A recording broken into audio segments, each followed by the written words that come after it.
All right. Hi, Forever Young Cast. It is Madam Lizette. We're coming to you today with a special episode to kind of discuss the women's revolution and where we are. And I want to bring in my two favorite co hosts, JJ. How are you doing? Well, and you? I'm doing good. It's a pretty day outside.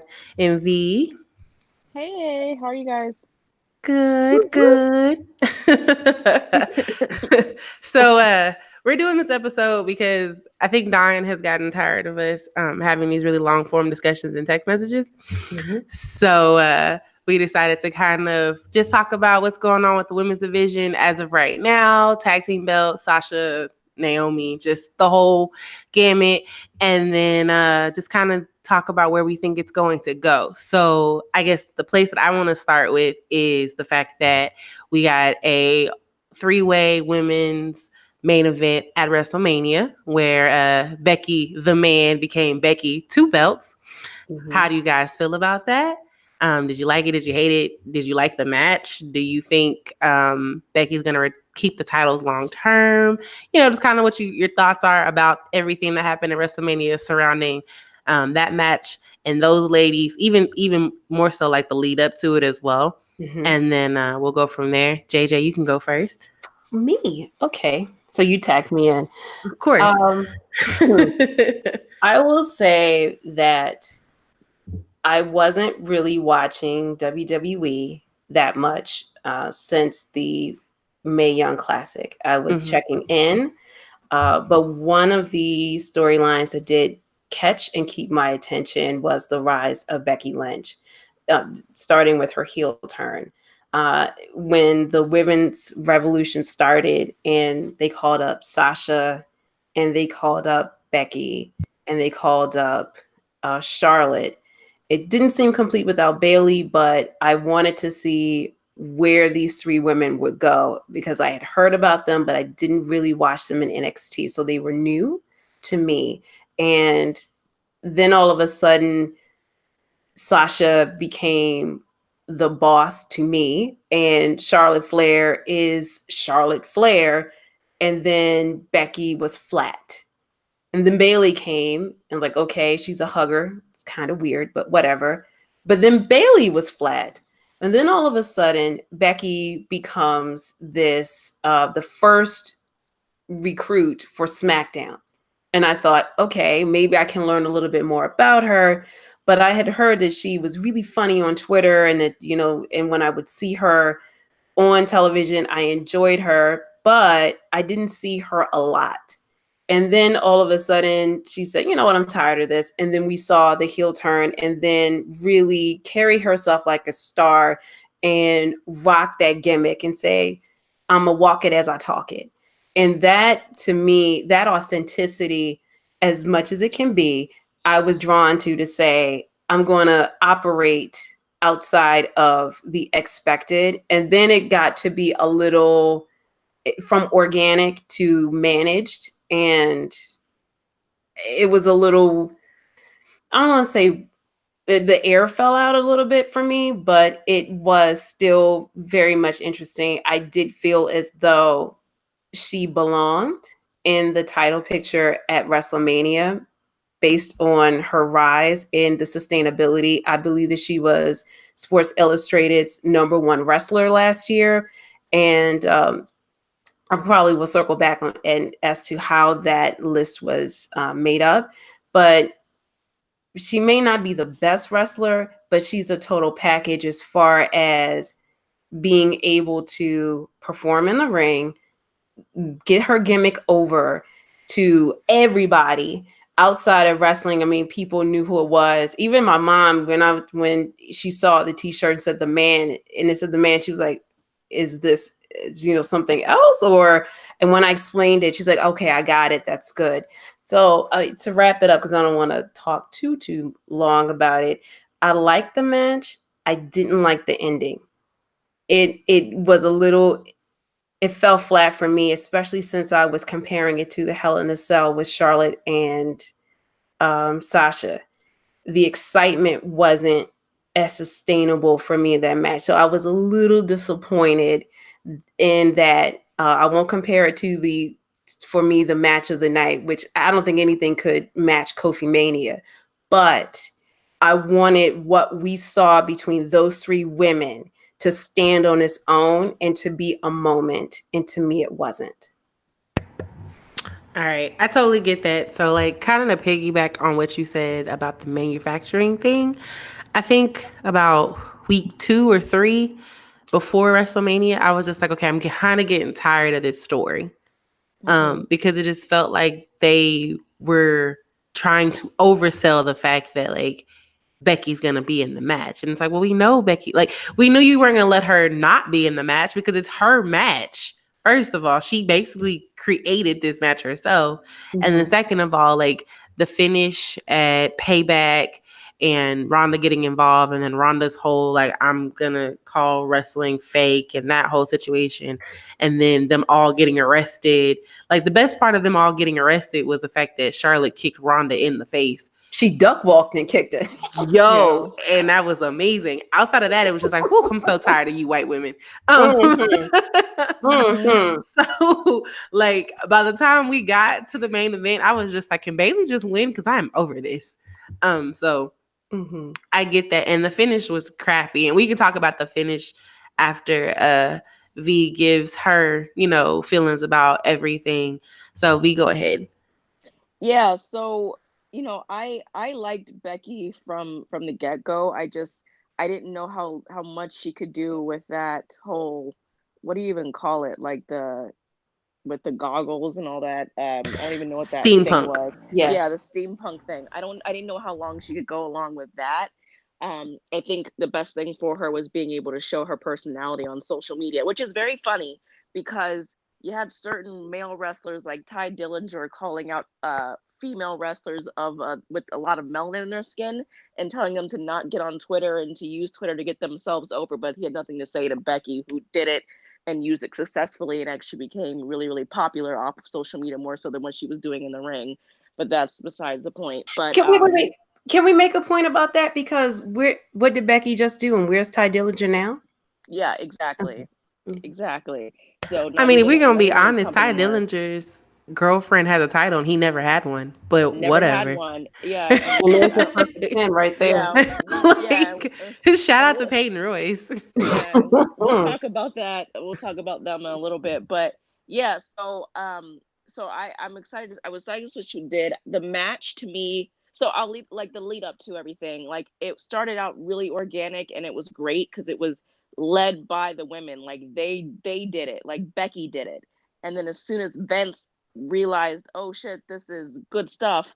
Let me Vince it up and start adding all this extra stuff and adding Charlotte and making it a three-way match and all that kind of stuff.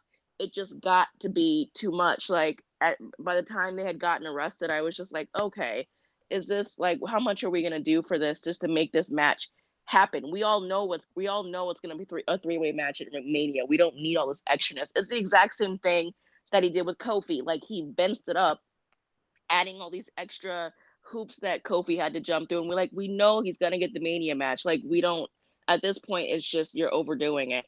But so once they finally got to the match, like I wasn't I'm not I wasn't really excited about them doing it for both belts.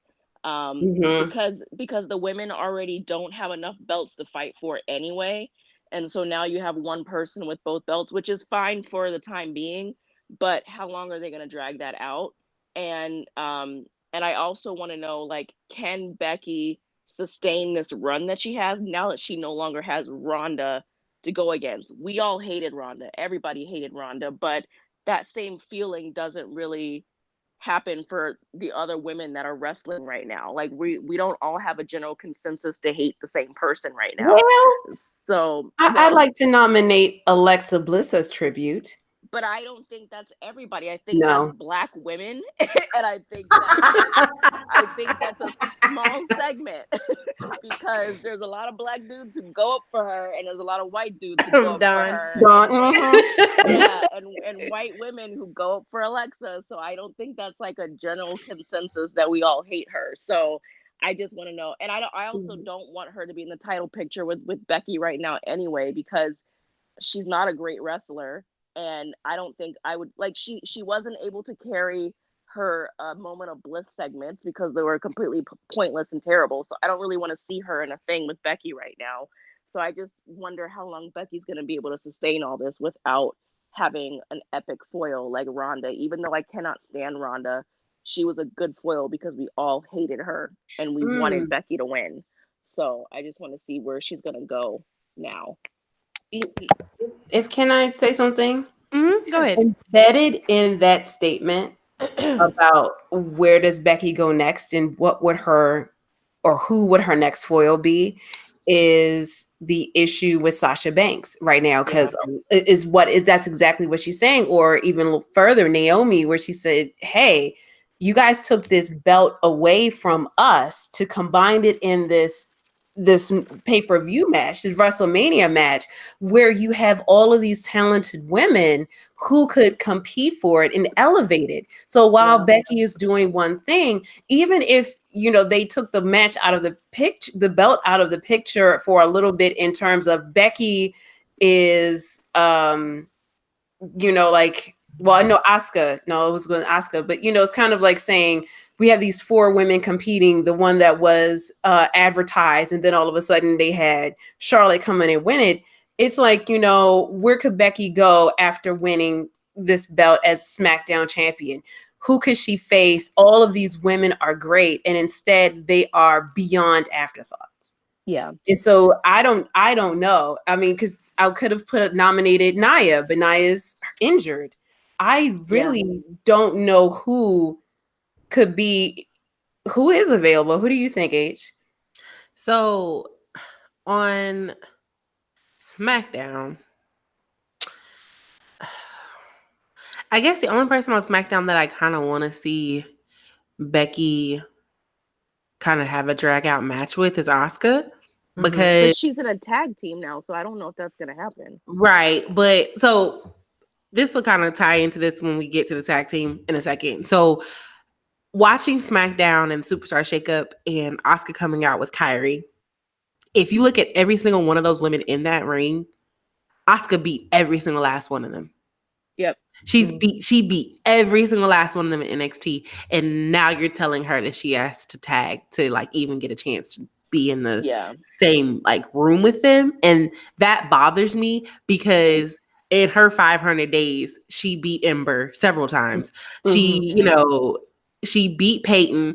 I think Billie Kay might have been in one of those triple threat matches or 4 women matches. She beat her. She beat Nikki Cross, and Nikki Cross wasn't even in the ring. She's beaten Sonya. She's beaten Mandy. She's beaten Bailey. Everybody. She's beaten everyone. The only ones that Asuka has not beaten, if we're thinking about it technically, would be Sasha and Charlotte in a form. And then Becky, I would kind of want to see her refeud it out with Becky because she's the only one who can say, I beat you. And she did beat Becky. And we can get into like what is wrong with Asuka and this whole tag team thing later on as we record. But that's who I think would be a good option. If it wasn't going to be Asuka, then I want Naomi to be back in the title picture because she lost her title on a technicality. Like it was really on some, you can't wrestle for 30 days, so you can't keep your title. Even though like they've had several women and several men who couldn't wrestle for 30 days and got to keep their titles. So I felt like that was just trifling as fuck. So that's my next option. And then on Raw. She's on Raw now. Naomi's on Raw now. Right. So on the Raw side of things, I guess that would be Naomi if she was still on SmackDown, but now she's on Raw. And then on the Raw side of things, if she had to fight somebody, I hate to be the one to say this, but I kind of want Dana Brooke to get a chance. Like, the girl wants to wrestle. Like, and I'm kind of tired of watching all the rest of you guys. I guess, you know what? Since Naomi is on Raw, my next option is Mickie James. Because I feel like Mickie James deserves to tie Trish. That's where I'm at. Mickey's still in the business and she can still wrestle. She can still go. And she's still putting all of these women over. Part of the reason why we people like her or like Alexa or in the same form dislike Alexa is because Mickie James has been like her sidekick for a lot of this. Yeah. And Mickie has helped her, kind of grow as a character and grow as a heel. So I think Mickie deserves that title shot. And so then she can just kind of like go out on top and retire if that's what she wants to do. She doesn't have to. But those are probably my two candidates, Naomi and Mickey, and then Dana. If they just have to be blonde and white, then Dana would be my next option, because I think Dana, she's improved. They just won't give her a chance, and I don't understand why. Like, she's useless being on Raw or being on the main roster in general. Y'all might as well just send her back to NXT if that's the case. Yeah. Or send her to the UK brand. Yeah, what I don't like is what I feel like what's about to happen is because the only person to confront Becky straight up so far has been Lacey Evans. And and I'm so sick of her. Vince is all about that idiot, and I feel like he's gonna push her to the moon. And like I don't. It's gonna be so bad because she's terrible. She's just really bad. So it's gonna be. I need to go back and rewatch the Royal Rumble, because they said part of the reason why they kind of like soured on like the full-fledged push for her initially and started just having her do the walk to the ring and go back or whatever is because the starting match at the Royal Rumble, or starting, her and who was it, Natty, I think, who started the Rumble.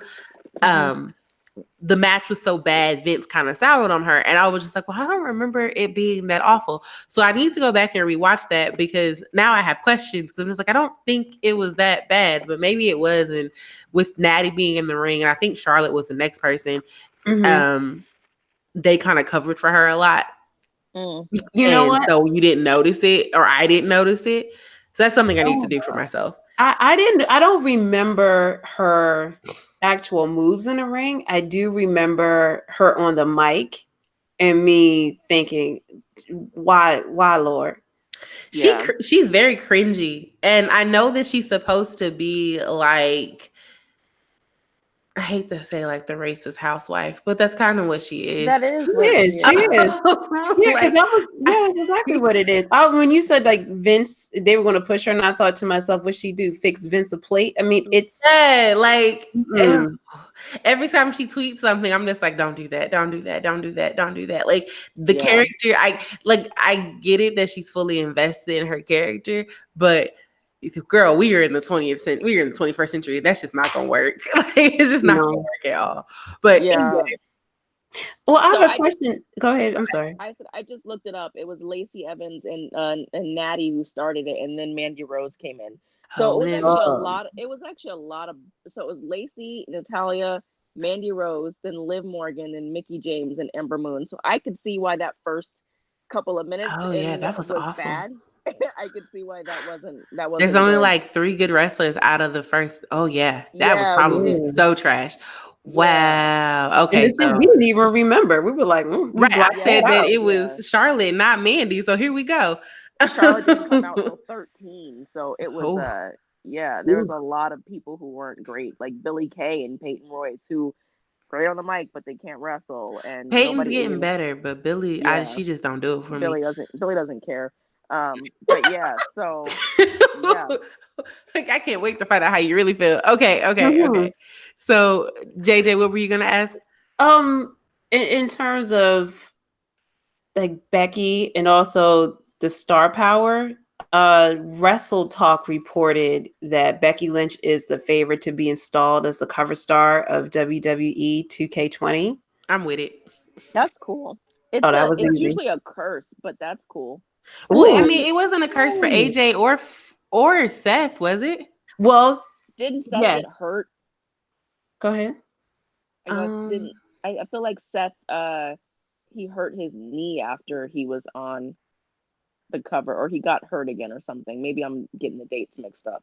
I have to check the dates, but I think Seth got on the cover after his injury.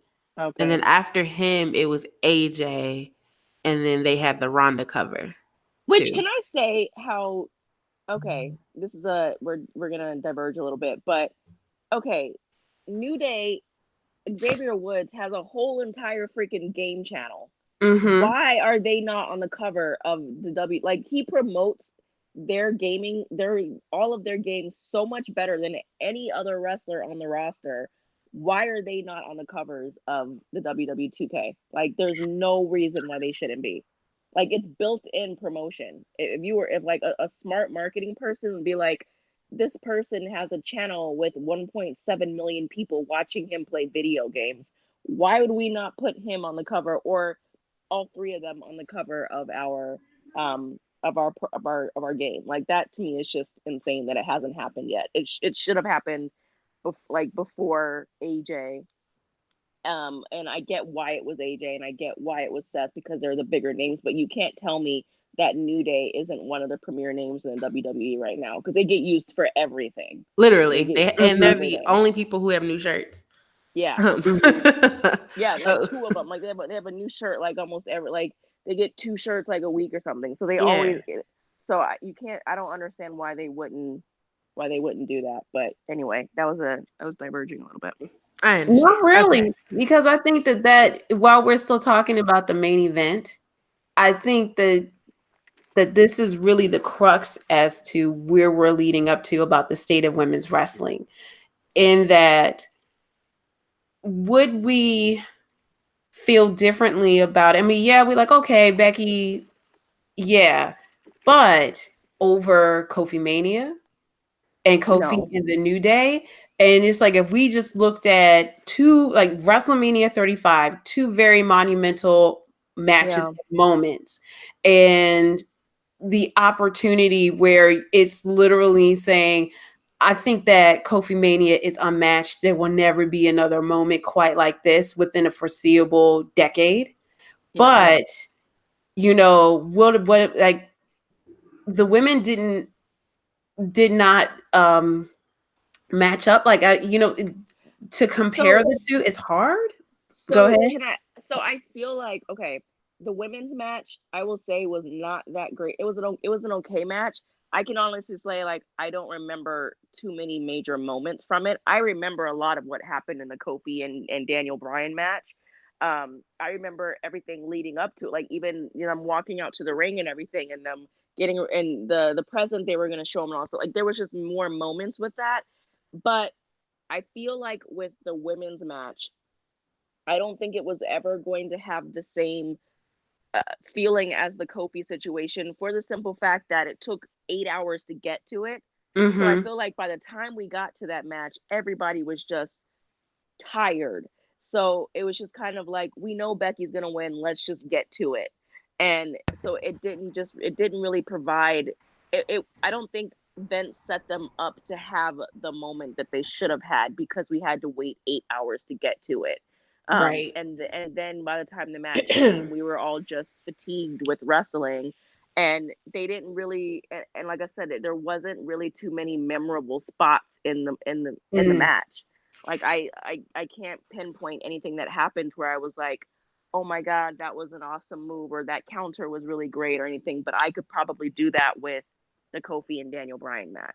Well, I can even do that even with the 4-way match in NXT with so with Bianca and Io, Kyrie, and Shayna Baszler. So I think that's like, well, in terms of booking, what's the difference between, is it the talent, or is there somebody not working with them? Does somebody have a mental fatigue, something that's saying like, well, the women can't do this, and therefore, because that ending, good Lord, I know that there's some controversy around it where maybe the ending should have been something else, or the ref counted, but it's like, what is it going to take for women's wrestling to really shine in terms of building a story, like getting, having the stars align and really pushing them to the moon, where everything is thought of, where we don't have this thing where it was like, yeah, they had it. I think we can save that question for the end of our conversation. Okay. That'll be like our big, so think about this, and that'll be like our big finisher. But I do want to kind of talk about the finish of the match, and then we'll move on to like some other things. So for all intents and purposes, that's not how the match is supposed to end, period. Like, it's not like a Vince called an audible and was like, end it now. It was really just like, Ronda didn't kick out, and that was her fault. Which, scratch that. She kicked out. The ref didn't catch it. And it was basically a technicality. The ref has to keep counting. And from his point of view, he could not see um the fact that she, had her beat down. She had everything down or whatever. So, or it wasn't pinned down or whatever. So, in thinking about that, how would you have liked to see the match end? What did you expect to happen? And what do you think would have made the match more memorable if it would have happened that way? And I'm going to let V do that. Mm-hmm. Well, I expected it to end with Becky putting Ronda in the submission move that she said wasn't real Mm-hmm. and didn't really do anything and didn't really hurt anybody. That would have been the smart thing to do. Like, oh, this is not a real move. This is not a real thing. Okay, then. Well, I'm going to show you, and I'm going to beat. And the best situation, but yeah, I wasn't expecting it to be I just wasn't expecting it to be that way. Or I also didn't think so. I don't know if I thought Ronda was going to be the one that got pinned. I thought it was going to be something where Charlotte was the one that got pinned, and then they could drag the story on a little bit longer because then Ronda could be like, well, I wasn't the one that got pinned, so I want to fight you again. You didn't beat me, you beat Charlotte, that kind of thing. So that's what I thought was going to happen, and they were going to drag the story out a little bit longer. I do wonder if something was called because they knew Ronda's hand was messed up or something, because her hand is broken and she had to have surgery. So I do wonder if there was something to that with the match being called the way that it was. But I really did think it was going to end with Becky putting her in the disarmor, but didn't end that way. Mm-hmm. All right, JJ, you? Same. I thought the story of the match was going to be Becky was going to work those arms so that she could get her into the Bexploder and then the arm bar, the disarmor. And then I thought that Ronda was going to work her lower half so that she could get her into the figure eight. Either way, one of them were going to take her out, Ronda out with a wrestling move that she felt that she said was so fake. That's what I thought the story was going to be. So when it was a quick, indecisive, blinking you missed it finish, it was just dissatisfying. Yeah. But that's what I thought. I really thought that they were going to put over professional wrestling. Yeah. And I'm in the same boat as you guys. And I think a lot of like the Forever Cast and the Wrestle Cast and Mania Cast, I think all of us in our hashtags and everything that Don has is gone. Like, I think everyone thought that Ronda was going to be put in the disarmor, tap, and Becky wins. And that's not what happened. And I understand what you're saying, V, with her hand being broken and it possibly being an audible, but like the look on all of their faces made me think like, oh, this is not how this is supposed to go. Like everyone just looked like, oh shit, we fucked up. Like the ref, I mean, Michael Cole and them, everyone, they all just looked like this is not how that was supposed to work. And like you said, JJ, it was super dissatisfying. Like, it's bad enough that we had already kind of gotten worn out with the story in general. And then they kind of like I realized a lot of wrestling fans enjoyed the whole them getting arrested thing.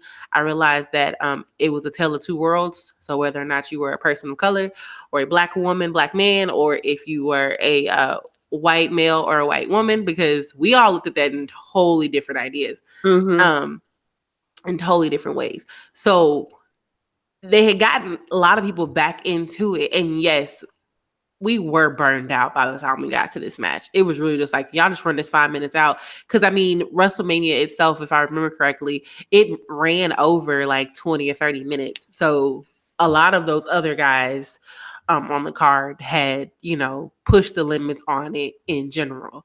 So I get if they did call an audible because they knew they had run over, but I just don't find that finish to be satisfying. And if that's how Ronda's going to come back in a year and basically be like, you didn't actually pin me, like, nobody care, girl. Like, WWE doesn't even show the finish. If you see like the the recap on Raw and SmackDown, or like even when they kind of do flashes of it from on NXT, they don't show the finish. They act like that finish didn't even happen. So it doesn't, like, I'm pretty sure if we try to go back and watch the WrestleMania, they're gonna cut to a black screen. Because WWE is just like, nope, didn't happen. I don't know what y'all talking about. Becky just got the both belts. And I guess that's okay, but that just feels like they just put a big damper on like the women's match. And I guess that's kind of the same way that I felt about like the Brock beating Roman down. What was it, last year? Yeah. Like it was just like, okay, well, he lost, but does he have to like get abused? Get abused like that? Yeah. Yeah. Or, yeah. Even when, what was it? Was it when Rock beat Randy Orton down or beat somebody else down and they were bleeding? And we were just like, well, was that necessary? Like, it's not. It's not even. You don't have to do that. I understand that you want us as fans to invest in these characters and these stories, but all you end up doing is just making us go, yeah, this is cringy and I don't like this. And it just leaves a bad taste in your mouth. Because even going into Raw and SmackDown, like, we're usually so geeked for the Raw or SmackDown after WrestleMania, and you're looking into it. I wasn't at all. I didn't even watch it. I wasn't. Like, I was geeked to see Kofi. I watched. Well, I wasn't expecting to see Kofi. I was waiting for him to be on SmackDown, but I didn't go into that thinking, oh, there's going to be a lot of call-ups and it's going to be super exciting and stuff. But like, I mean, I tuned into it and I watched it and I was like, cool. I didn't like what they did with Kofi and Seth by putting them against each other for the belts and all that crap. But yeah, it just didn't have the same feel because I felt I was fatigued with wrestling. There had been too much wrestling in that weekend, and by the time it came, I was just like, oh my god.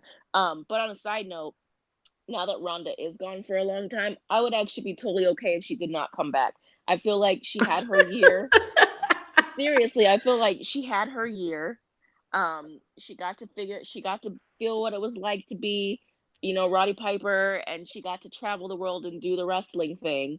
But I don't think she's like, where can she go in like now? Like who like just like we were saying with Becky, who is on her level for her to fight? Like I really don't want to see her go back and forth with Becky again. I don't want to see her go back and forth with Charlotte again. Like I've been there, done that. It's enough. Move on. You can go back to raising the cows on your farm and stay away. Oh, can I just ask one more thing? What did you guys think about the entrances for the ladies? Becky got screwed. Like, I get that she was like, yeah, I'm just going to walk out there. I mean business and stuff. But, I mean, like, they couldn't do more than that. But I think in general, WrestleMania was like the lowest budget WrestleMania we've had in a really long time. The stage was boring. Like, it was shorter than it normally is. Like, it wasn't as grand as it has been in the past. So I think a lot of people's entrances in general were just not. Like, I didn't understand why Charlotte had to arrive in a helicopter and then we see her get out and then it goes to another screen. Like we know it was filmed ahead of time. So it was just dumb. Yeah. And yeah. I agree about the Charlotte thing. I think the part that I was like, God, y'all are awful at editing, was when she gets out the plane and they're putting the robe on her. And then you look back and the robe's buttoned. And I'm like, well, she didn't fucking button the damn robe. Like, what are we doing? Yeah. I was like, what? Are y'all bad at? Y'all are so bad at this. Like, all she had to do was just button it herself. I don't understand. Like, she could have done that on screen. And then I didn't understand why she needed the red carpet. And then it took forever. Yeah. And then they did her, like, that first part of her entrance. But then they had Rhonda come out, and then she did the rest of her entrance. And I was like, well, all of this, none of this makes any sense. And then Becky comes out. And I'm just like, Becky, will you just win? Like, it really, really where it was. At that point, I was just like, okay. I'm like, these entrances were really stupid. Like, it was cool that Rhonda had Joan Jett. Yeah, that was cool, awesome. But by the time it happened, I was just like, I'm tired. Let's just go. But I just felt like if you're gonna have Charlotte arrive in a helicopter, have a choppy edited entrance, and then have Becky have Rhonda have Joan Jett, and then Becky walks out. Like, y'all couldn't get some like Irish jiggers or something, like somebody come out and dance, like something like this. She's like the first woman to ever she's one of the first women to ever to headline a WrestleMania, and you had her walk out like she was on SmackDown. Like there was Yeah. nothing Yeah. special about It it. wasn't good. I wanted, you No. know what I thought she was gonna do? I mean, she didn't have a lot of smoke, did she? But I thought she was gonna like play up on the when a man comes around type of a deal. Yeah. So I would have been fine if she had nothing but a spotlight, like oh the man is coming, with Yeah. like shadows or something Mhm. than what she had. And I too I understood that it was supposed to, with um for me, the Joan Jett entrance was almost like this is how UFC does grandeur, is to have a live band kind of play you out. And I'm like, But okay, did you see how fine. stupid she looked though? Like Rhonda walks out and like grins at Joan Jett with like this cheesy grin, and then Yeah. turns toward the ring, and automatically she goes back to sad panda, and she's got like this angry face on.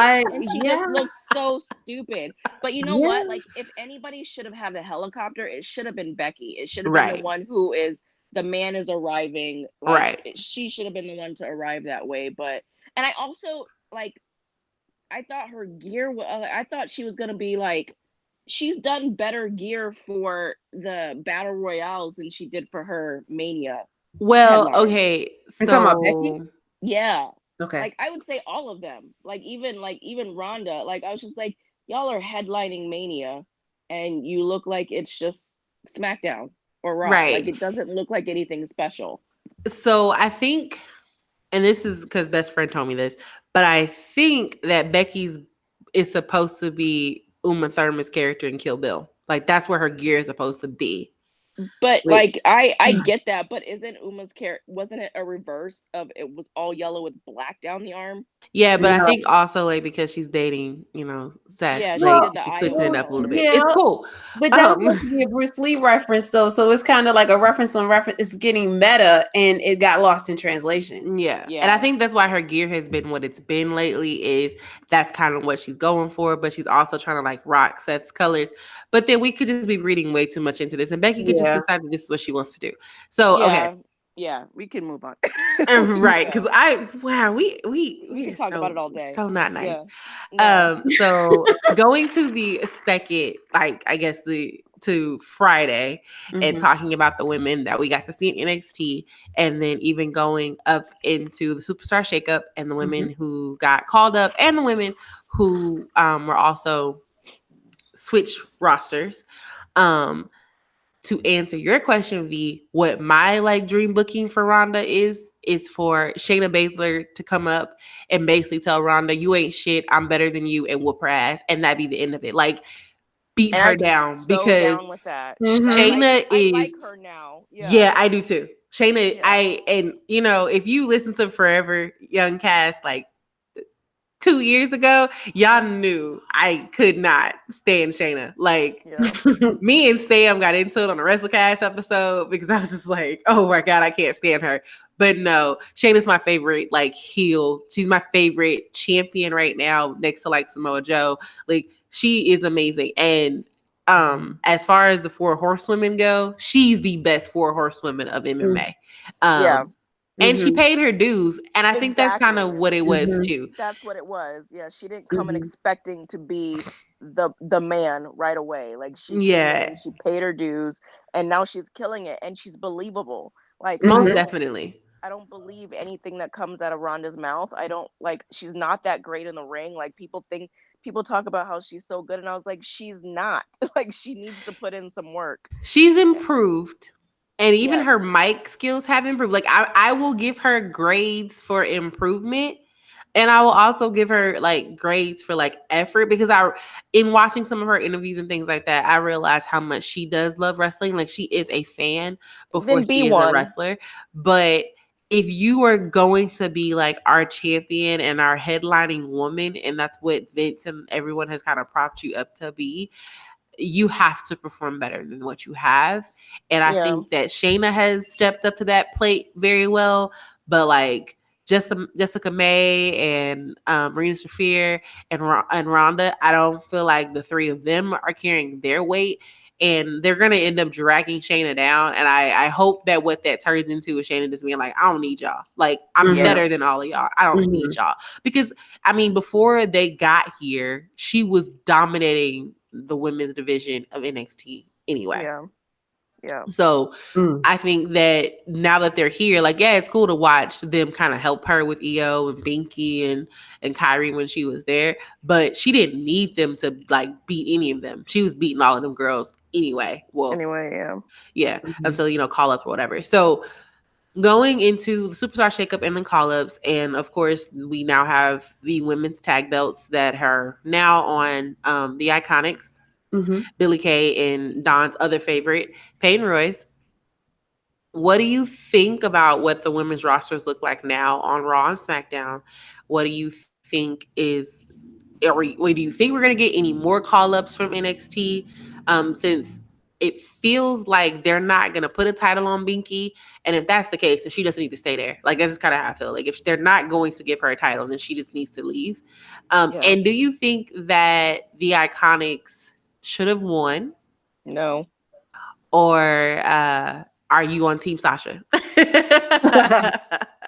Team and Sasha. Mhm. JJ, you can start this off because V, we know how you feel now.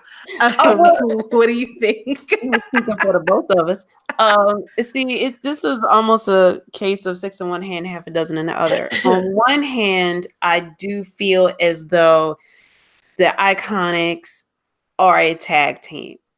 And if you're going to have tag team belts, then it should go on a tag team. But I think that the role of Sasha and Bailey was to make the tag team titles valuable so that if you weren't a tag team where you were trying to develop, kind of like how Cesaro and Sheamus all of a sudden developed into a very good tag team, Mm-hmm. that there is something to fight for, a value, not like, well, girl, I ain't got nothing to do. You ain't got nothing to do. Well, let's do this.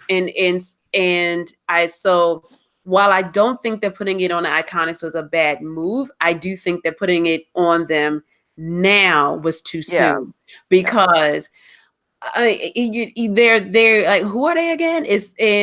I mean, I know who they are, and I know that they have a little chest out move, but I'm going to be really, really honest and say I watched them during our first the Women's Evolution pay-per-view. Ooh boy, not good. I have tried to watch their matches, and the only time I watch them fully is on a pay-per-view where I can't fast forward or something.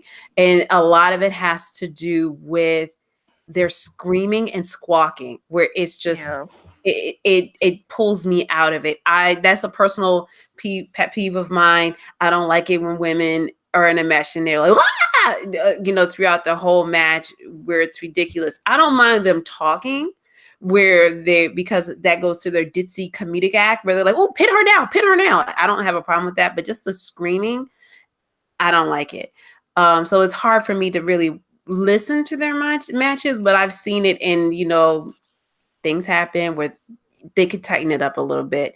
I am team Sasha and Bailey on this one. If you're going to give the belt prestige, if you're going to establish it and give it star power and make it something that women want to fight for and are proud to rock, then it needed a bit more time because I don't think it should have changed hands until Sasha and Bailey did what they said they were going to do, which was to defend the belt across the promotions.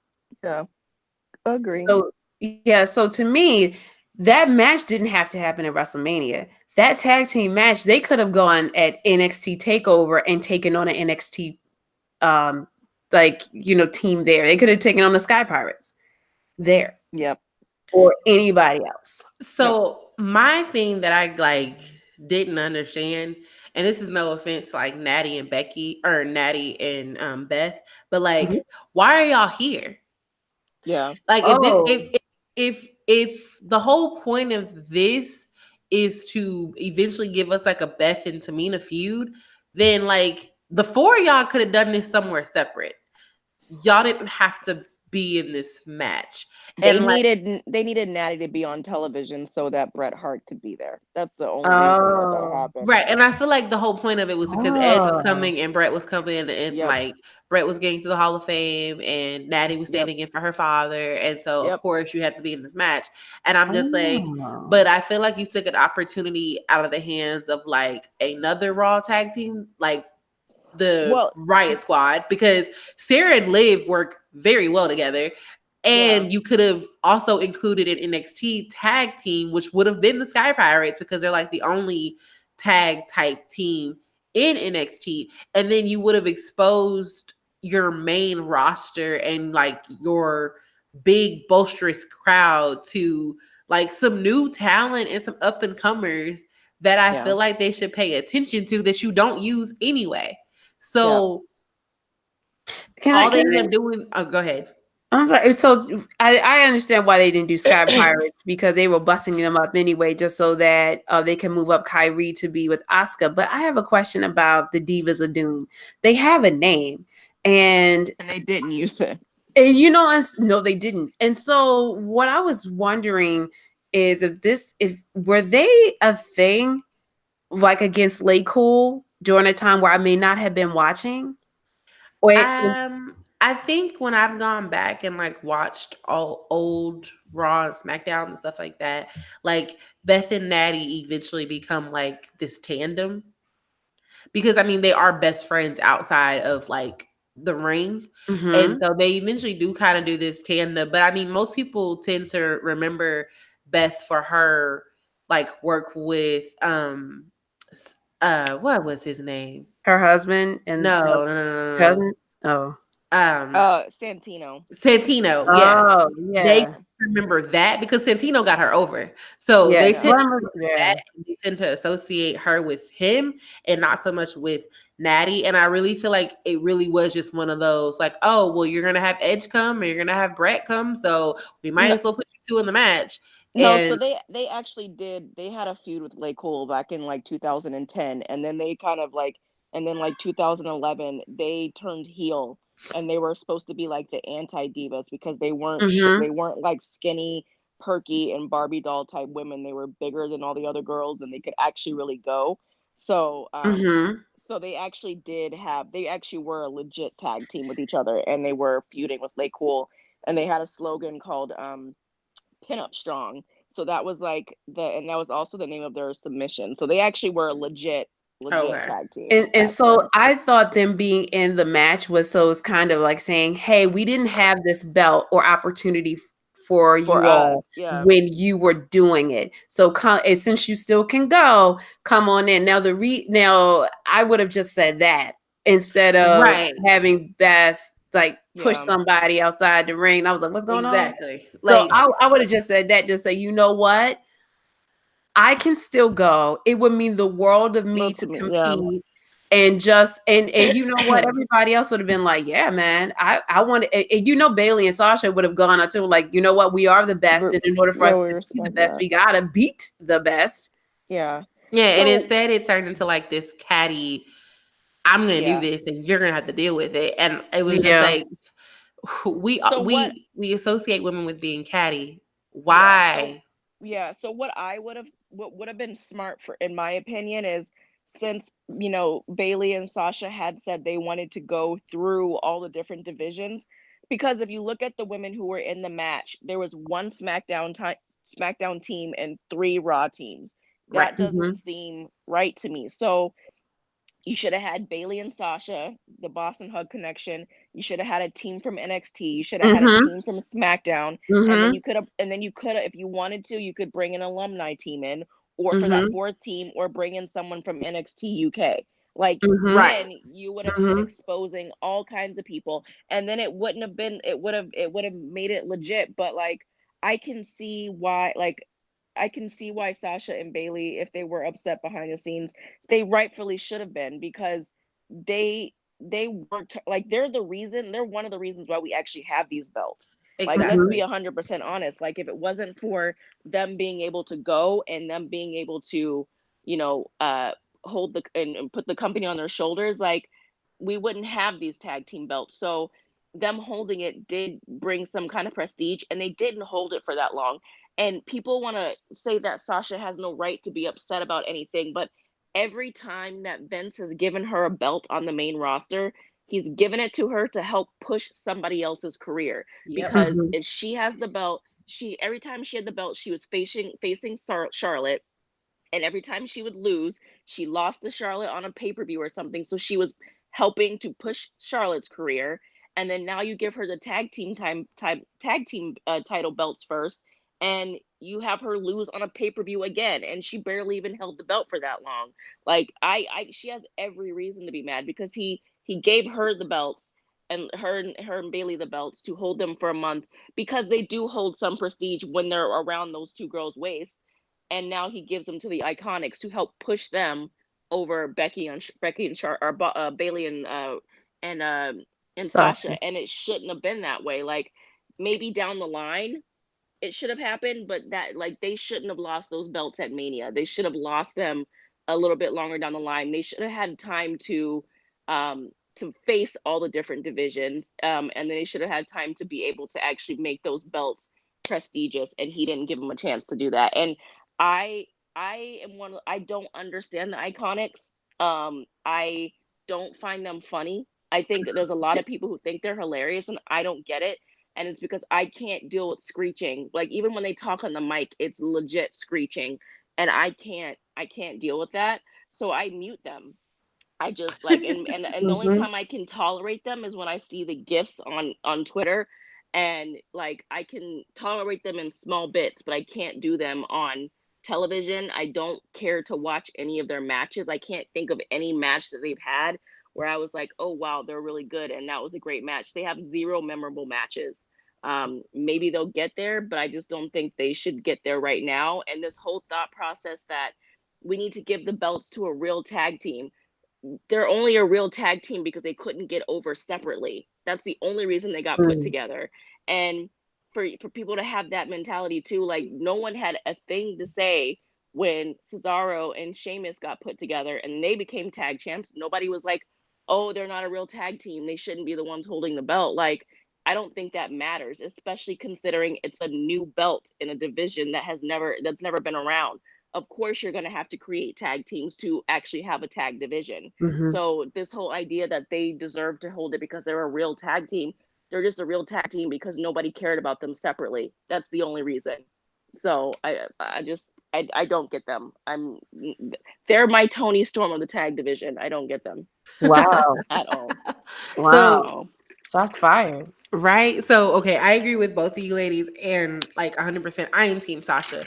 I do not like the fact that, like, I hate that we talk about how Sasha and what's that girl's name? Alexa and Charlotte are 5, 6, 7 time women's champions, but like their reigns are really like 30 to 60 days. Mm-hmm. Yeah. Mm-hmm. Mm-hmm. That like, to watch a Trish or a Lita or, you know, a Michelle McCool or a Beth Phoenix who like would dominate or, you know, do heelish tactics to dominate, or even like a Mickey James who's still currently wrestling, who wrestled with all of those greats and can't even get to her seventh to even think about tying Trish. Like, that's woefully unfair. Yeah. So I have an issue with that in general, especially since the whole point of it was so that, or what it ended up being was so that Charlotte could come and say, "I'm undefeated on pay-per-views," and then fight Asuka, who's never lost a match. And we see how that turned out. So Yeah. I hate that I Yep. hate that Charlotte's the one who has to catch these stray bullets, because it's not her fault. Because I mean, in all actuality, It's she is not. the best female wrestler, like the best overall, all around female wrestler and female character that is Yep. in WWE right now. So she Mm-hmm. deserves to be spoken about in a very prestigious way. But it's not fair to people like Sasha, who every legend or legacy star wants to wrestle her Yep. and wants to have a match with her, but she can't win on pay-per-views.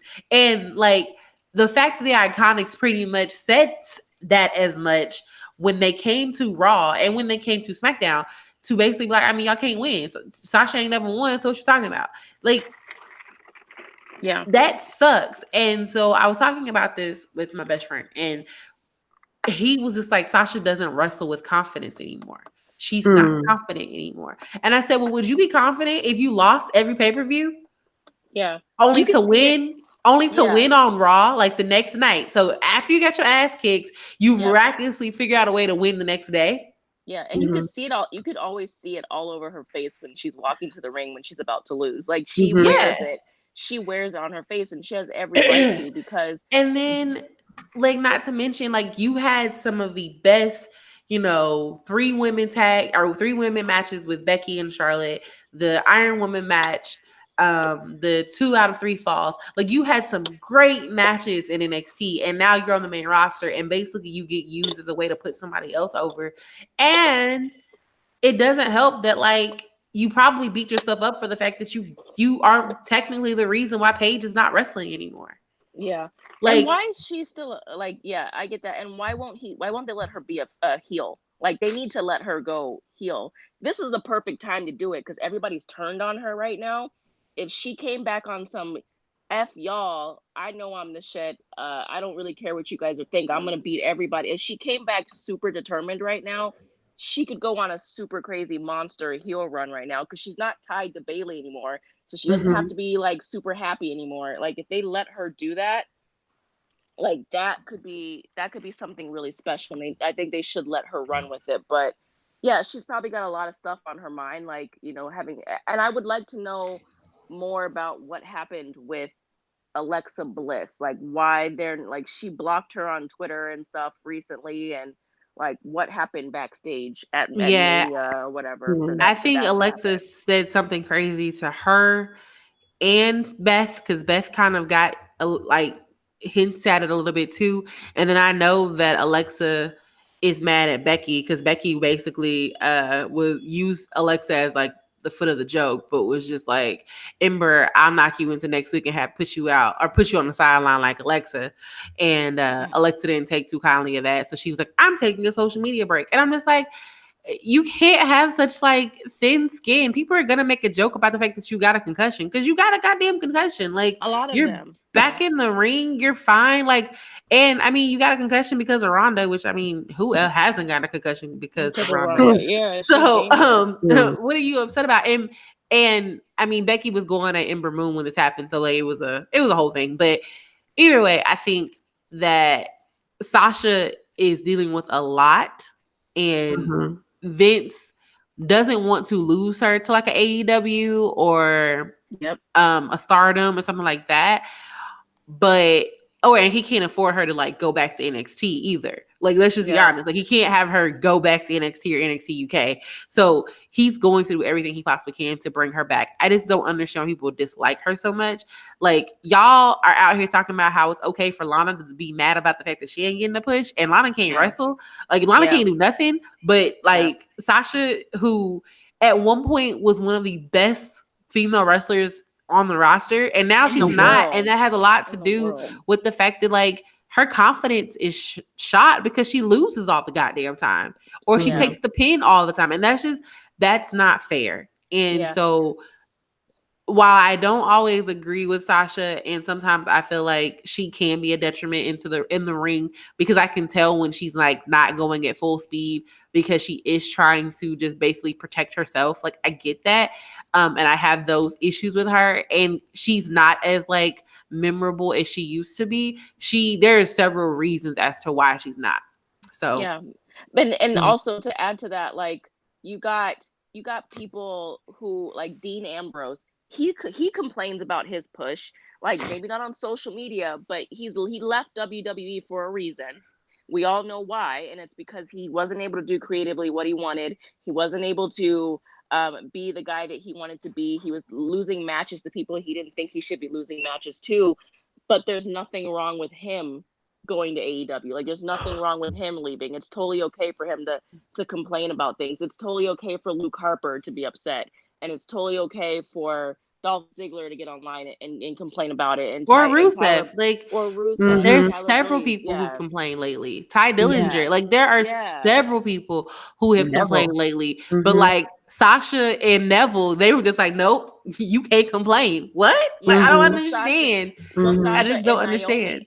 And Naomi too, and that goes back to like Black women having to be grateful just to be Yes. allowed to be in the position they are. Like Mhm. they shouldn't want more. Just be happy you're here and they're letting you wrestle. Mhm. And they shouldn't want to have the same opportunities that other people in the company are getting. Just be happy you're on TV. And that's bullshit that that they're like, it's bullshit that Sasha's gonna come back and get booed just because she's unhappy with the way her career is going. I And mean, it's it's bullshit bullshit that, that Bailey is getting booed because Sasha's not yeah, here right now. not there. Yeah, and Mhm. she's getting booed by proxy because she's friends with Sasha.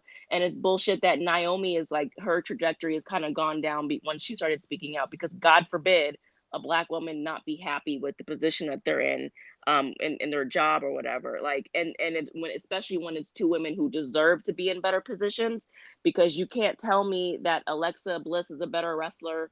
You can't tell me the Iconics are better wrestlers, or than either one of those women. Like, you can't tell me Becky's a better wrestler than Sasha is. Like, you can't tell, like, that's not the case. So it's really frustrating that these two, anytime a woman of color in this industry speaks up about where their career is, all of a sudden they're ungrateful, and they don't have the right to speak up. But it's totally fine for every white dude and every white woman, even the ones who can't wrestle, to go online and complain about what's going on with them. Like, it's really annoying.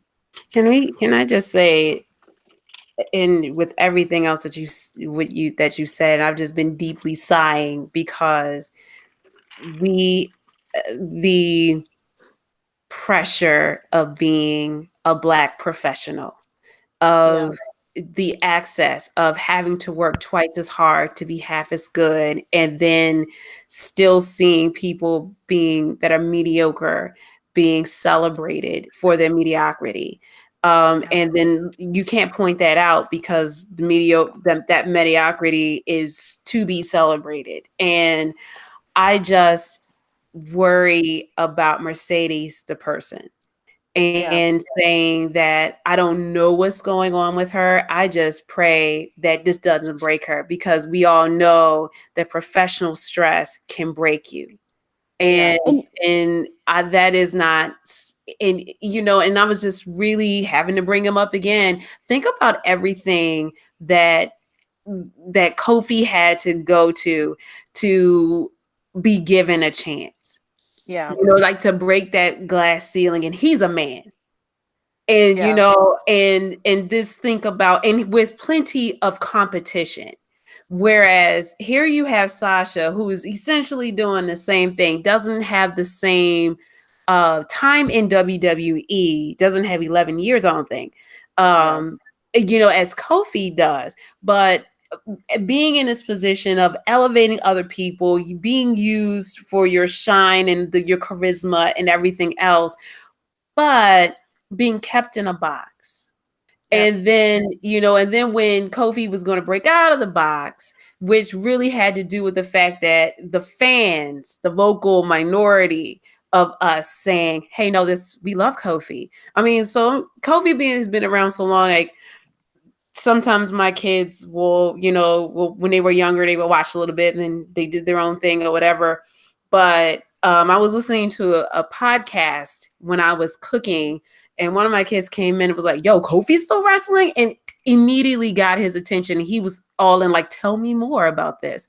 And when we were watching the story and we were hearing the racist undertones, and all the obstacles that he had to go through to get something that he should have rightfully deserved, because he earned it, and it was ridiculous. And so we were all bought in, because I think all of us felt it in our lives in some way, like having to yeah, work so hard, but then having obstacles manufactured to keep you in a place.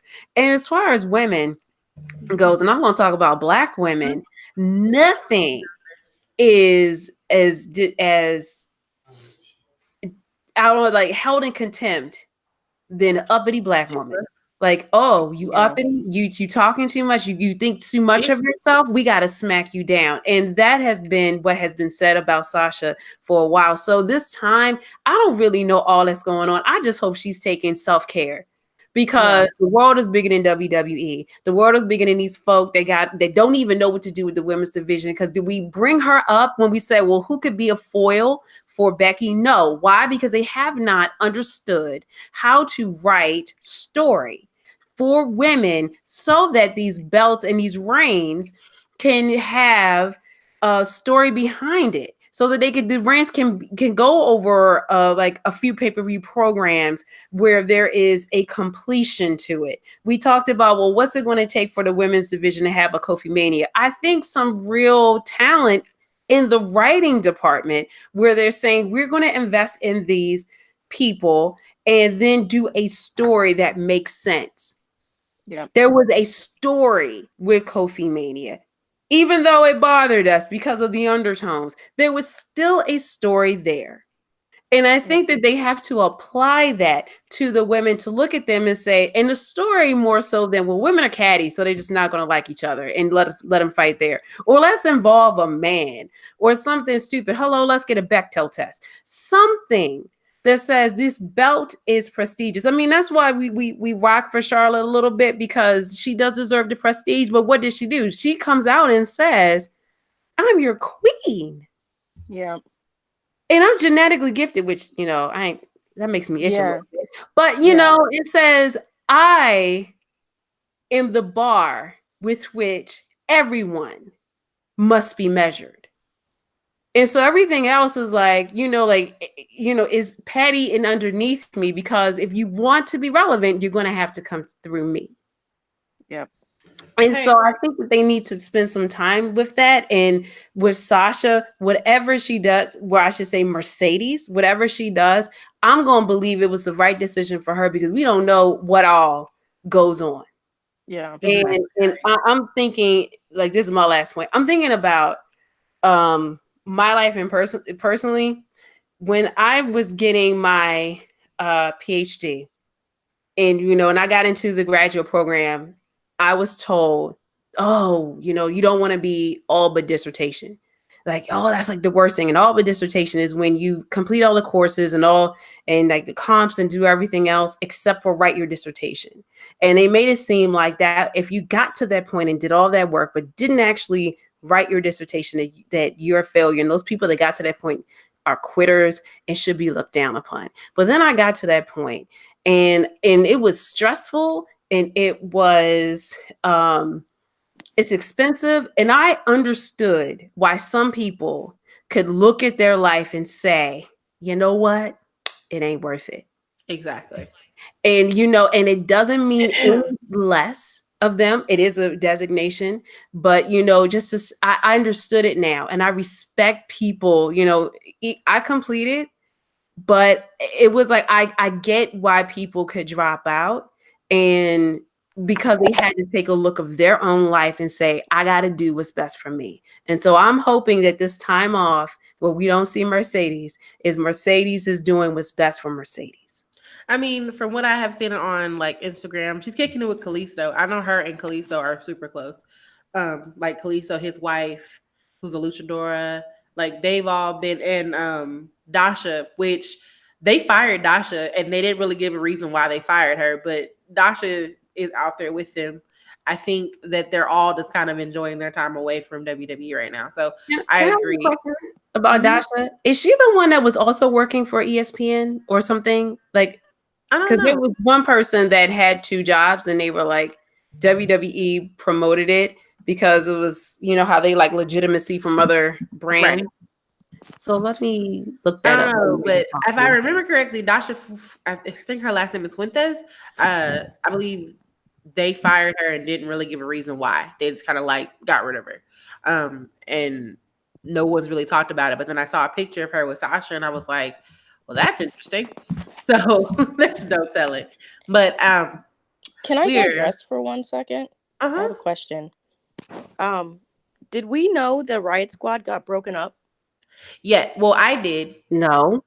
I follow Ruby Riot on Instagram, and she wrote a really long post about how they're not going to be together. And then Liv was underneath that post. So then I went to Liv's page, and Liv wrote a really long post about it too. And Sarah, I don't think I saw anything on her page, but if I did, I just don't remember. I'm confused as to if Liv and Sarah went to SmackDown or if just Liv went to SmackDown, because the way that Ruby, the way that Ruby wrote her post was Liv and Sarah went. But if you go to like WWE.com and check the roster that to show you who went where for the Superstar Shakeup, Sarah's not on there. So I don't know if that means that Liv just went by herself and then Sarah is going to be like rebranded, recasted, and Ruby's going to be her own thing. It sucks. Like you can tell that the three of them like love each other and have built this really strong bond. Like I know they have matching tattoos and everything, but like Liv and Ruby were in Sarah's wedding to Hanson and everything, and like you can tell that this them being apart is gonna be rough for all three of them. And that totally sucks. Like my heart went out when I read Ruby's post and I read Liv's post. I was like genuinely sad and kind of heartbroken, because you can tell that yes, they're happy for each other and like they're hoping that this means that they'll get back together in the future and that their careers are going to grow. But like you can also tell that they're just like, what the hell am I supposed to do without you? Yeah, it's going to be sad for Liv, because I feel like Liv's going to get completely lost on the SmackDown roster. I'm looking at the rosters online, so it's apparently Ruby and Sarah are going to stay on Raw, and then Liv went over to SmackDown by herself. She's going to get completely lost by herself over there. Like, well, she's not. At least she's like not the carbon copy of Carmella anymore, because that was kind of my big issue. That was my issue with her in NXT. I was just like, so you're Carmella. Speaking of Carmella, what is this bullshit about her not coming out to the ring anymore with her own music? Like, she had a match on SmackDown this week, and she came out to R-Truth's music. Like, I get that they have a thing going on now, but she's her own person, and she's won a championship by like she's carried a belt herself. I think that's insane that she has to come out to a man's music. And I also like, and it also goes back to like everything that she's ever done in the WWE has been tied to a man, to a bunch of men. Yeah, which drives me crazy. But I'm just like, it stuck out to me that she came out to R-Truth's music, and I'm like, but because I'm like, oh, he has a match, and then I was like, wait a second, she's the one that's about to wrestle. Yeah, why is she coming? Maybe they're gonna redo her song or something, because it is pretty dated. So maybe that's what it is. Hopefully that's what it is. But if not, that's just a bad look for having to come out to his music. So since we only have like a few more minutes before JJ has to depart with us, I guess final thoughts, final ideas. I want to say that I would say my favorite thing about the entire like WrestleMania weekend and the Revolution as a whole is the fact that Chyna is officially in the Hall of Fame. Whoop, whoop. Kind of cast all day. Right. We did that. It was us. All over here at the Forever Young cast. It was us, because we were all like down for the Chyna cast as the hashtag. Yeah. So the three of us include, and I guess we're going to include Don. So we're taking full credit for this. It was us always. So I'm really happy about that. If you haven't had a chance to go back and watch the 4-way at NXT, that match was really good. And the WWE PC, so the Performance Center now has a YouTube page. And that's how I got to kind of see like some of the Ciampa surgery stuff. But they have the video of Binky losing and like her just in the back in tears. And whew, girl, I don't know why she had to she had to be the one to get choked out again. That's really not fair, especially since like 2 weeks later you had Kyrie lose, or whatever you want to call that they did. So Binky is too much of a bright star to be like Shayna's punching bag. And I understand that you want to protect EO because she's new and she's fresh, and eventually you're going to put the full like force behind her. But if Kyrie was getting the call up, which I'm pretty sure they knew at that time, then Kyrie could have taken the pin and it would have just been fine. Yeah. But yeah, Black Girl Magic. But that's kind of the same thing. Like they all dog Binky, and I'm like, but Binky's the best one. Like I don't understand. Black girls get no love in the WWE, and that's woefully not. I think that's so not fair to us. So what are you guys' favorite moments from the weekend? Just how do you feel about WWE? I think that we're all kind of in the same spot of it feels like they're not helping the women. They're kind of hurting the women and like not developing storylines, not developing titles. And like B said, Carmella coming out to R-Truth music makes no sense when it's her match. So where are you guys just at with that? And then what was your favorite thing from WrestleMania weekend? And then we will do some shout outs and we'll be done with this episode. V, you can go first. So right now, I feel like the women's divisions on both sides are kind of in just kind of a holding pattern because they don't have any real storylines going on right now that would sustain over a long period of time right now. Especially on the Raw women's side, like Naomi is really the premier name right now, which is actually pretty cool. But Nia's hurt now, so that's gonna take Tamina off of TV, or are they gonna team Tamina with Naomi up, or whatever? Like, I don't see. There's not like Sasha and Naomi. Pretty much, they could run that division, and that could be exciting if they could figure out a way to do something with them. I just don't know if WWE has the right writers to figure out how to do something with them. Like I said, if they could figure out a way to to turn Sasha to a monster heel who doesn't care about anybody and doesn't give a damn anymore, and is just gonna go out there and like decimate people, that could be really, really like she could take that boss stuff to a whole other level. If they can figure out how to do that, she would be something special. So I'm hoping that we see that happen. Because otherwise the Raw side, there's not much to look forward to right now. And then on the SmackDown side, there's a whole lot of great women, but like I said, people like Liv Morgan, I feel like are going to get lost. I just don't know where they're going to go, especially with this Becky having 2 belts thing. How long is that going to last for? Because there's only so many belts for these girls to fight for. So, and if you're going to continue to have storylines like Naomi and Mandy Rose fighting over Jimmy Uso, when we know good and damn well Jimmy Uso ain't ever gonna leave Naomi for no Mandy Rose. It was just kind of stupid. It's like let's be real. Even in the storyline, he was like, "I love my wife. What the fuck are you talking about?" I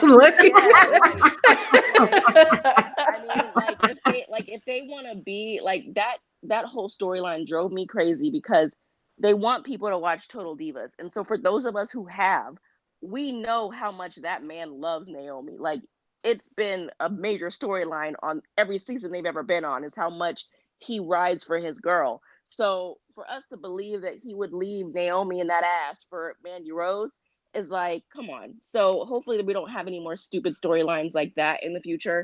And they can figure out how to write women with more than hating you because I'm sexy and I'm going to take your man, or because I'm just catty or whatever. Like, there needs to be some depth there. So I'm hoping that's what they kind of focus on, is creating some real, true storylines. Like, I wouldn't even mind seeing Naomi fight Magatha Christie, aka Lacey Evans. Like, let's do like this. If you want to go there, if you want to, like, let's be real with it. Like, she's, the MAGA woman. So let's have her go against Naomi and Sasha. I mean, they just had her pin Natty, and I'm supposed to believe that. And I can't. I can't. Nobody can believe that shit. Like, it's just stupid. So, let's just figure it out. My favorite thing over the weekend, or for WrestleMania weekend, I know it's supposed to be, I think you guys want me to pick something that had to do with the women, but no, you can do whatever you want.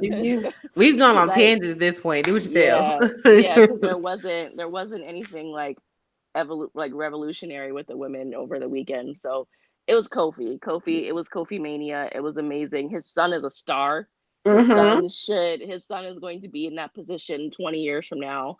Can't wait. And can't wait to see that. It's super exciting, and he was super cute. And just to see how excited Xavier Woods and Big E were for their guy, like that's a real true brotherhood, and they better not ever break up the New Day. Like that's one faction that can never break up. Like they have to be together forever. So I agree. That was really cool. That was really cool to see.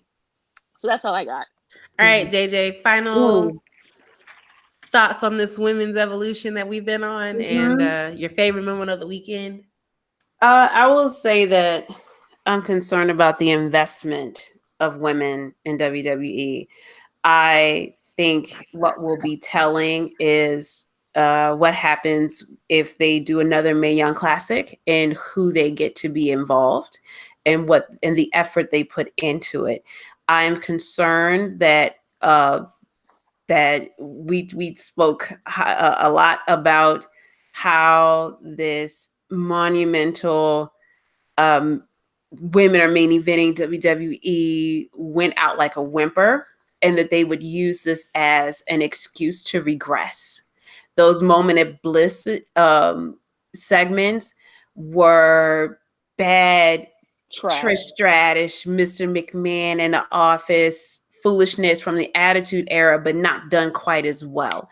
And I would say that, so I'm concerned with who is in the room, what their biases are, and what they are thinking of, and what they are giving the women to do, because they are all very talented. Even the ones where I don't really see it for, I acknowledge the amount of talent they have to be in a building. And so I'm a little concerned. I'm not as hopeful as I was in the beginning of 2019, when in 2018 we had the first Women's Rumble, and we ended it with like the Women's Evolution pay-per-view.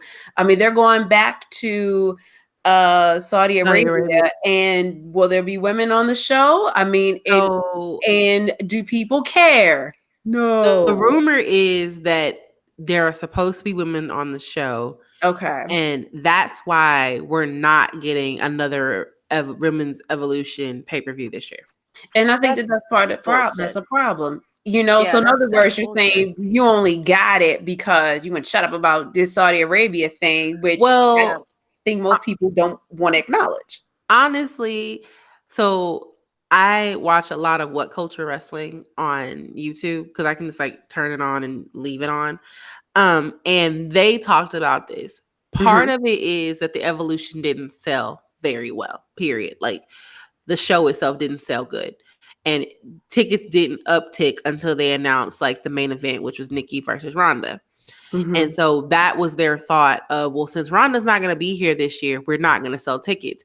And that's such a cop-out. Right. So my whole thing with the WWE is, no, the reason why you didn't sell tickets is because the matches you were trying to sell us were trash. And they didn't promote and they didn't promote them. Like we found out the matches like a week and a half before Evolution. Like there were no story, because they hadn't done anything to actually build the women's division. Right. There were no storylines going into Evolution, which we have been echoing, and the location. And I think that after this year, we can understand that New York area, a little bit difficult. So, I mean, it ain't like they were doing a ladies' night in Vegas, which would have done better. I understand. I understand that line of thinking, but I say to that, no man. They half-assed that promotion. It was not, it was just, they put more effort into the Saudi Arabia thing. Like we had storylines for like half a year going into that nobody cared about, and nobody wanted to see that pay-per-view. But when it came to the women's one, it was put together so hastily, and they didn't have any thought about storylines or whatnot. And even though like Nikki Bella and like there was no storyline, like that storyline literally started maybe 2 or 3 weeks before Evolution. So they didn't even really build it. And we all knew it was coming. Yeah. So it really wasn't, and it's that whole storyline was all around Nikki Bella being John Cena's ex-girlfriend and things like that, and Rhonda being the baddest woman. It was just such a half-assed story, and one that we've seen before, and like, why do we need to keep seeing it? And it's like, you know what, that like, and the match that should have been promoted was Becky and Charlotte. Like, that was the match of the night, but they didn't do anything to promote any of the other women on that show, with the exception of Rhonda. She was the only one that they talked about. And Rhonda, then Trish and Lita coming back to fight Mickey and Alexa. Yeah, and you know, it's like, it was Rhonda and Nikki Bella were the only things that were talked about for that show, and everything else was half-assed. Like, we just did not get the work. They didn't put the work in. It was basically like, here, damn, y'all been complaining so much, here's your damn pay-per-view. That's basically what it was. Like, yeah, but you know, but let's think about the investment in that. And I think that this is also the reason why I'm concerned about who's in the room and their biases, because Nikki Bella was the bankable star, not because of what she did in the ring, but because of her, what she was involved with or associated with outside of the ring. Total Divas, Total Bellas, John Cena. And then you have Ronda Rousey, who was coming from UFC. So these are not people that are, you know, your product in a way where you're investing in it to create that star that could be the next whatever. I think that they tried to do it a little bit with Becky after she got herself over, but it was then we all kind of felt it was a little manufactured and it was a little bit of a problem. So I think that they need to really, if they're going to fully invest in the women, that they need to recalibrate who's in the room and what they are looking to produce. And, you know, in terms of product, in terms of star power, and in terms of the fans' demand, because I thought I was supposed to be the boss. I'm not, you know, so I think that that's where we are right now, where I am not hopeful. And I need some reassurance, and I don't have it. In terms of what I did like this weekend, two things. First of all, I don't think that you can top not just so much, you know, like Kofi Mania and that Black Boy joy that was up in the ring, but just Black people joy that started from Wale Mania to you know, with Booker really putting them on, putting, and saying like, man, look, I'm so proud. Like everywhere he went, just talking about this moment, just talking about Kofi and everyone involved, to the Kofi project that was done by Andreas Hale, who, they asked for live reaction videos, or he asked for live reaction videos of when people won, and you saw everybody like crying and just really, really feeling it. That is a moment that, can't be topped. So I can't say it's my favorite moment, because that's just undescribable for me. I mean, how do you put in words something that's undescribable? The what I say what really stuck with me was when Bianca Belair picked up, I think it was both Sky Pirates, and power lifted them, and then like tilted them over. And the reason why that really stuck with me is because little girl number 2, I have 3 girls. She's 10 years old. That girl thinks she's a power lifter. She tries to pick up her big brother. She tries to pick up me. She just, like she's just lifting. And for her to see a woman be fierce and look it and be powerful in that moment, put a smile on her face and to put a smile on my face, because they can point to being strong, being graceful, being beautiful, and also taking defeat and doing it well.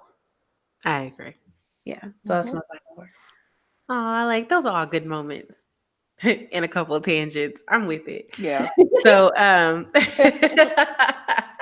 from all of us, so me, JJ, and V, I want to say thank you to Dawn for even offering us up this opportunity to kind of record this. We really appreciate you. Thank you, V and JJ. I realize I talk to y'all every day, like just about like even if it's just to like, are y'all alive? I talk to y'all every day, so y'all are both like blessings, and I thank you guys. It's nice to kind of grow out my wrestle family, so I appreciate it. But for me, just shout out to Anwar and everyone who is always shouting us out on like the Cassie Strong style. So. Love that kid. Thank you so much. So glad you were there this weekend. And then, just everybody at the CSPN. It's been fun hosting because, Dawn's usually in this role. So, shout out to Dawn for making me the host for the day. And then you guys can give your shout outs as well. JJ, you can go first, and then V, you can go second. We'll call it a day. Yeah. So, I mean, everyone that you said, I do thank you all for allowing me to send you all of the cat memes on Instagram. That is real. That is so real. All of the cat memes. And also like Dawn for always, if I have a weird idea, he's like, well, workshop it a little bit and do it. And of course, Anwar Stanwin, who I love and admire. And also the kids were keeping quiet, and even my cat Quiet for keeping quiet to almost offensive me. Huh? I said, thanks, guys. Yeah, because I can hear them like at the door, like really. And yeah, that's it. I mean, if you guys have any comments or questions, I mean, we're always down to talk about wrestling and nerd podcasts. Yes, most definitely. V, what are your shout outs and thank yous? Just thank you guys for having me with you guys again. My schedule is super crazy, and you guys worked around it so I could be here with you guys. So thank you for that. And yeah, just thank you to everybody who listens and everybody who comments on our discussions that we that we go off on different tangents and all kinds of crazy things. But this is basically how our text conversations are. We go off on many different tangents. So look, yeah. So this, it's just a little piece of our everyday life here going on right now. But shout out to everybody. Shout out to my intern. I hope he gets his life together. Wow. Praying for him every day, actually. Pray for him. Y'all need to pray for this kid. Pray for my sanity. Pray that I make it through this year. So that is it. That is it for me. All right. Well, I guess this is our sign off. Once again, thank you to Dawn for having us record this. And this has been your special episode of the Forever Young cast. And hopefully, if they bring back the Mae Young Classic, we'll be back again this summer. Yeah. Yay. Bye, guys. Bye. Bye.